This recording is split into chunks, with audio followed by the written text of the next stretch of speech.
میں پورے یقین کے ساتھ کہتا ہوں، اور 30-35 سال کے براہ راست ملاقاتوں، مشاہدوں، تجربوں، مطالعوں اور گفتگو کی روشنی میں اس موقر مجمع میں بھی کہتا ہوں کہ ہمارے ملک میں شرک اور کفر کی سونامی لانے والے دہشت گردوں کو بالکل یقین ہے کہ اسلام دین برحق ہے۔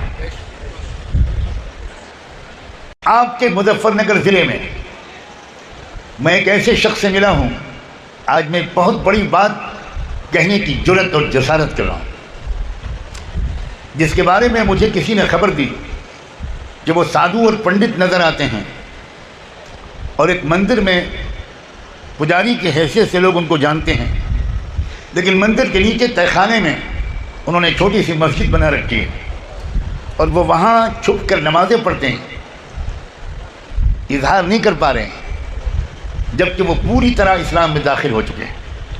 میں ایک دیوانہ قسم کا انسان ہوں، مجھ سے رہا نہیں گیا جب مجھے یہ بات معلوم ہے، اور میں کس طرح پہنچا ہوں ان تک یہ بس میرا اللہ جانتا ہے۔ اور میں نے ان سے تنہائی میں ملاقات کی، اور میں نے ان سے پوچھا کہ یہ کیا دو رنگی ہے، اوپر آپ مورتی پوجا کراتے ہیں اور نیچے جانماز پر آپ اللہ کے سامنے سر جھکاتے ہیں، پنڈت جی یہ کیا ہے؟ یعنی کہ بچہ میں بوڑھا ہو گیا ہوں، ہمت نہیں ہے، گیان تو ہے، جان تو گیا ہوں کہ یہی سچ ہے، مگر باہر کہنے کی ہمت نہیں کرتا۔ اس کے بعد کیا ہوا وہ لمبی کہانی ہے، سناتے ہوئے تو میں نہیں ڈروں گا، سنتے ہوئے آپ جل جائیں گے۔ یعرفونہ کما یعرفون ابناءہم، قرآن مجید ایک بات کہتا ہے کہ دیکھو یہ ان کے ارادے یہ ہیں، جیسے میں نے ابھی کہا ان کے ارادے یہ ہیں، لیکن کیا یہی مستقبل ہے؟ کیا یہی ہوگا؟ کیا آخری نتیجہ اس کشمکش کا یہی نکلے گا؟ اللہ نے فرمایا واللہ متم نورہ، اللہ نے فرمایا یہ چراغ بجھانا چاہتے ہیں اور اللہ اس چراغ کی روشنی کو مکمل کر کے رہے گا، وَلَوْ كَرِهَ الْكَافِرُونَ، چاہے انکار کرنے والوں کو جتنا بھی برا لگے۔ میں حیران ہوں اس بات سے کہ ہمارے مدارس کے علماء ملک کے مستقبل کے بارے میں وہ کیوں حیران ہیں؟ ہماری یونیورسٹی کے پڑھے ہوئے دانشور اگر حیران و پریشان ہوں تو بات سمجھ میں آتی۔ اپنے آپ کو امام الہند حضرت امام شاہ ولی اللہ دہلوی رحمۃ اللہ علیہ کی فکر اور علوم کے وارث سمجھنے والے کیوں پریشان ہیں؟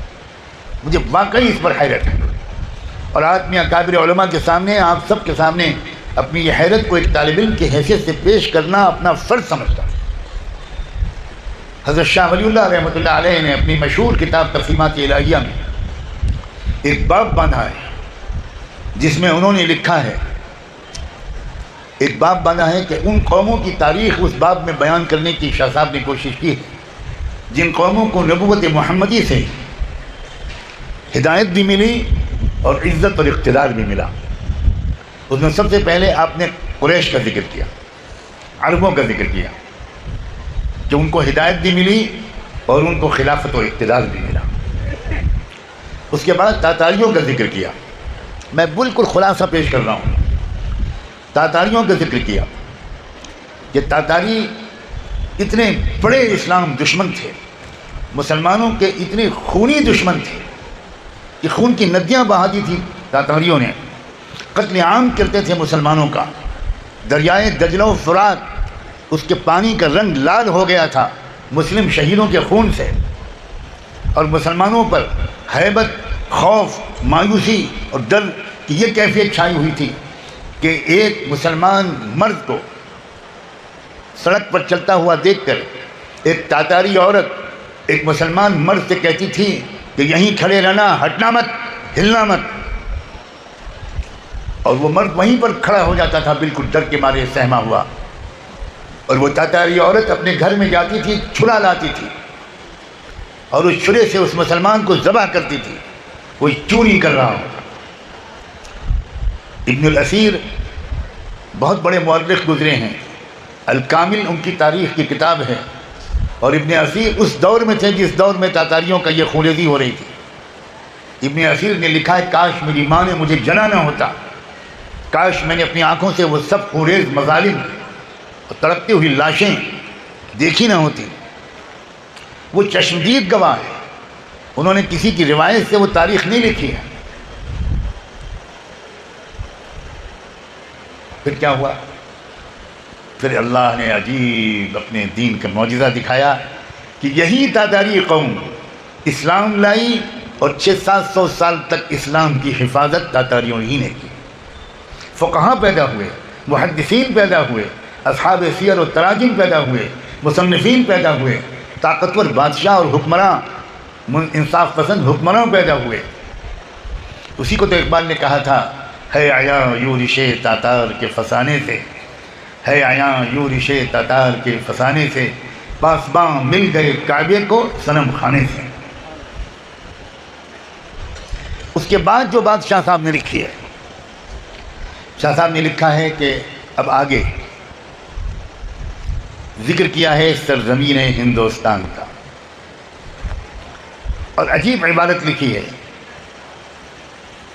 لکھا ہے والذی اعتقد من صمیم قلبی اعتقادا جازما انه اذا اتفق غلبة الهنود یا ہندوس على اقلیم ہندوستان غلبة تامة مستقرة وجب في حکمت اللہ تعالی ان يلهم زعماءهم ان يتخذوا الاسلام لهم دینا۔ حضرت شاہ صاحب نے لکھا ہے کہ جب کبھی اقلیم ہندوستان پر ہندوؤں کا مکمل غلبہ اور قبضہ ہو جائے گا تو اس وقت اللہ کے منصوبے میں یہ لازم ہو جائے گا۔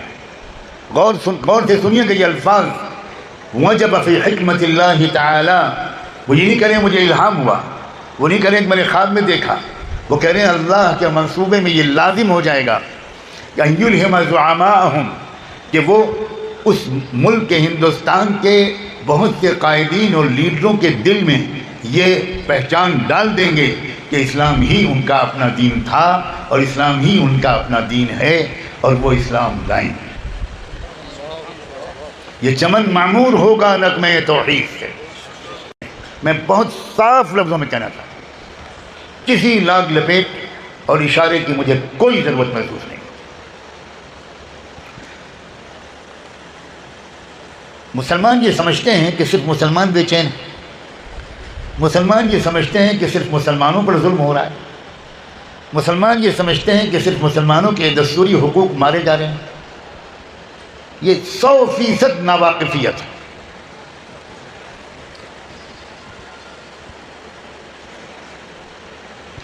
میں اللہ کو گواہ بنا کر کہتا ہوں اس قابل احترام ادارے کے اس موقر جلسے میں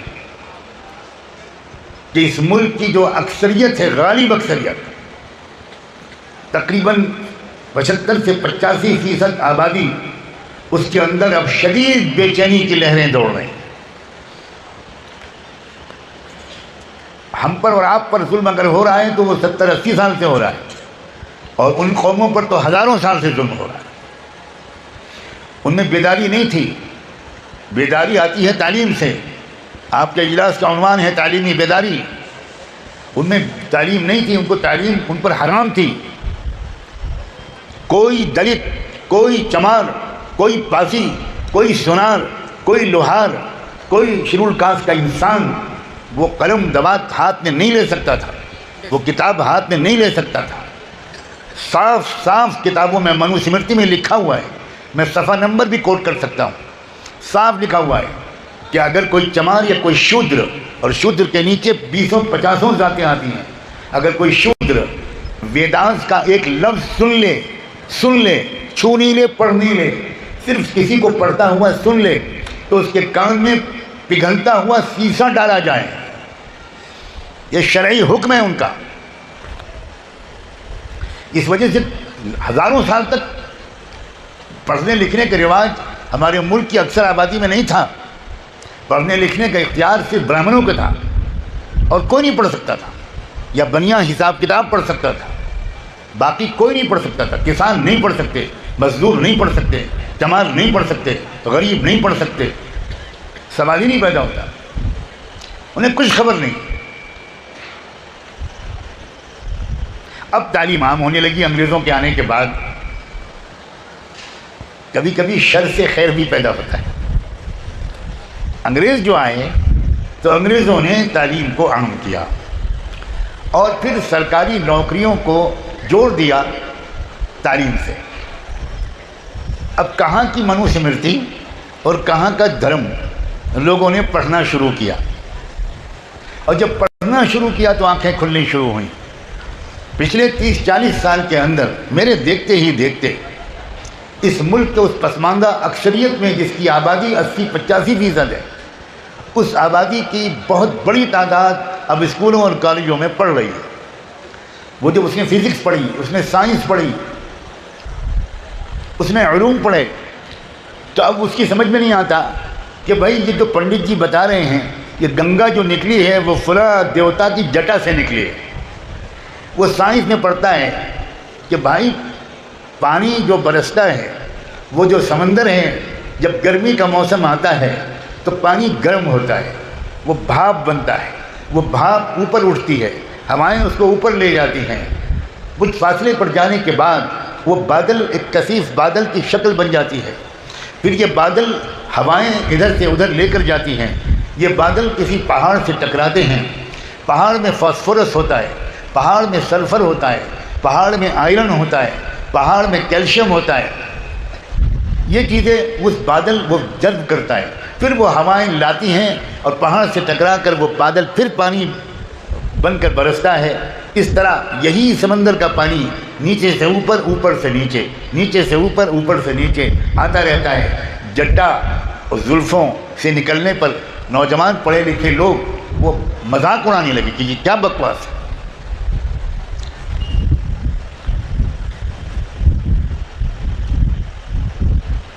چنانچہ اب بے چینی، پھر جو ظلم جو ان کو بنیادی حقوق سے محروم کیا گیا سینکڑوں ہزاروں سال سے، چھوت چھات کا مسئلہ کہ وہ چھو نہیں سکتے، وہ مندر میں جا نہیں سکتے. ہمارے ملک کی موجودہ صدر جمہوریہ راشٹرپتی مرمو ابھی چند دن پہلے ایک مندر میں گئیں. آپ ویڈیو دیکھ سکتے ہیں کہ ان کے ساتھ کے گئے ہوئے منسٹرز جو اونچی ذات کے تھے ان کو اندر مندر کے گربھ گرہ میں جانے دیا گیا، لیکن راشٹرپتی پیچھے کھڑی رہیں، وہ اندر نہیں جا سکتے. تو یہ حالات کیا بتا رہے ہیں؟ بے چینی جس طرح پھیل رہی ہے، نفرتیں اسی لیے پیدا کرنے کی کوشش کی جا رہی ہے، اور تعلیمی بیداری ہی اس کا حل ہے. تعلیمی بیداری کا کیا مطلب میں بہت واضح کر دوں. آپ کے ذہن میں تعلیمی بیداری کا مطلب کیا ہے یہ میں نہیں جانتا، میں ضرور استفادہ کروں گا. میرے ذہن میں تعلیمی بیداری کا مطلب یہ ہے کہ آپ قرآن کو زندہ کتاب کی حیثیت سے سمجھے ہوئے ہوں اور حالات حاضرہ کو بھی گہرائی سے سمجھیں، تاکہ آپ ہر بیماری کا نسخہ قرآن سے لے لیں، تاکہ آپ ہر سوال کا جواب قرآن سے لے لیں. اگر قرآن مجید ہمارے سینوں پر اتر جائے، اگر قرآن مجید ایک زندہ کتاب کی حیثیت سے ہماری سمجھ میں آ جائے، تو الٹی بات ہے، لوگ موجودہ حالات کی وجہ سے یہ سمجھ رہے ہیں کہ بھارت میں اسلام خطرے میں ہے، اور آپ کا یہ کمزور طالب علم بھائی خانہ کعبہ اور حجر اسود پر ہاتھ رکھ کے قسم کھا سکتا ہے بھارت میں مسلمانوں کا مستقبل تو خراب ہو سکتا ہے لیکن بھارت میں اسلام کا مستقبل بے حد روشن ہے. مسلمان بے وفائی کرے گا، مسلمان اپنے پیسوں کو شادیوں میں پھونکے گا، لاکھوں کروڑوں روپے شادی میں دکھاوے کے لیے خرچ کرے گا، شادی میں ڈانس اور میوزک بجائے گا، شادی میں ڈی جے بجائے گا، مسلمان مسجدوں کو ویران کرے گا، مسلمان لڑکیوں کے پیچھے بھاگے گا، مسلمان لڑکیوں کے کالج کے گیٹ کے سامنے چھٹی یا انٹرول کے وقت میں کھڑے رہیں گے اور سیٹیاں بجائیں گے، تو مسلمان مارا جائے گا، ذلیل ہوگا، خوار ہوگا، لنچنگ ہوگی، اس کو چھیر کے مارا جائے گا، اس کو کھمبے میں باندھ کے مارا جائے گا، اس سے شرک کے نعرے لگوائے جائیں گے. مسلمان کا مستقبل الگ چیز ہے، اسلام کا مستقبل الگ چیز ہے. تاتاری قوم نے مسلمانوں کو مارا تھا، اسلام کو نہیں مار پائے، اور بالآخر وہی قوم اسلام میں آ گئی. یہی اس ملک میں ہونے والا ہے. میں زندہ رہا تو دنیا میں میرا گریبان پکڑ لیجیے گا، چلا گیا تو قیامت میں میرا گریبان پکڑیے گا، اگر ہندوستان میں یہ نہ ہوا.